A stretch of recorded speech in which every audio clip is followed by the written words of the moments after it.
If you're somebody like me and love shakshuka, trust me, this tofu shakshuka is gonna change your life forever. It's absolutely delicious, super quick to make, and actually looks very similar to the egg one, but with my cheat code.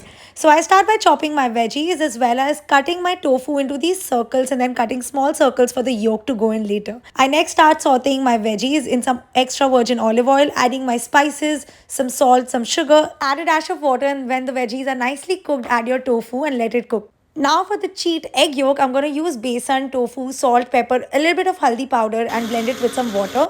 Add this mixture to your tofu discs. Cover and let this cook until the yolk sets up, and you guys have to try this.